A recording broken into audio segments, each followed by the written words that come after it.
Pinagayak nga ako ng sugar daddy ko dahil isasama niya raw ako. Dahil kalad ka rin naman ako, hindi na ako nagtanong kung saan. Basta may bibilin daw siya na ikabubuti ng relasyon namin. Palagay ko'y nanalo sa sabong to kaya uutuin ko. Mare, nakaribon ka ako ng damit dahil ireregalo ko sa kanya yung sarili ko.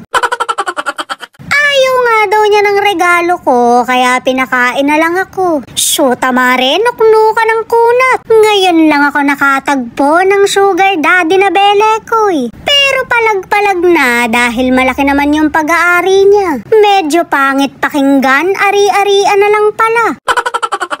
Dito niya nga ako dinala sa Bukawi Furniture Center. Nagtataka lang ako dahil may mga gamit naman kami sa bahay. Pero hindi na ako nagtanong pa dahil libre naman niya. Alam na alam mo talaga na mga gamit na sa bahay yung nagpapasaya sa akin. Idamay na rin natin siya, pinapasaya niya rin naman ako sa gabi.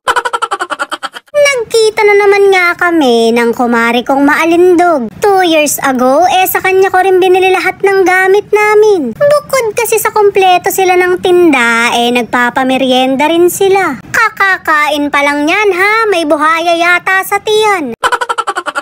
Pagkalafang ko nga mare, pinamili na ako ng sugar daddy ko. Mamili daw ako ng kama dahil bubukod na ako. Shoot, mare, ipapatapon na yata ako. Ito pala yung tinutukoy niya na ikabubuti ng relasyon namin. Napakabongga mo naman makipaghiwalay, binibilan mo pa ng kama. Lubos-lubosin mo na, bilan mo na rin ako nito.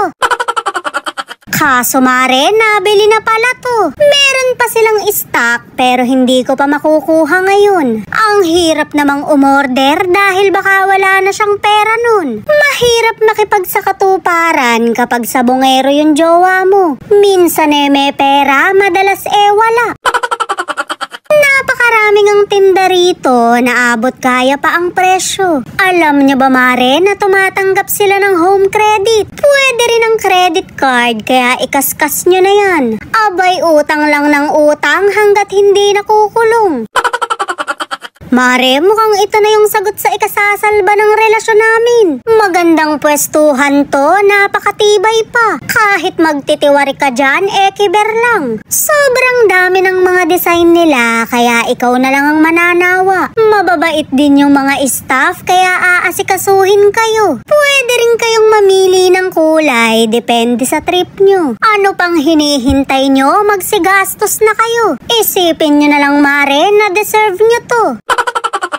Grabe yung mga design, pang aesthetic talaga. Okay na sa aking hiwalayan ako basta makukumpleto ko yung mga gamit ko. Hindi naman ako ang nawalan dahil gold ako, huy. Ang sabi ko nga sa kanya, wala na siyang makikitang katulad ko. Shoot, mare, ang sagot ba naman sa akin, mabuti naman.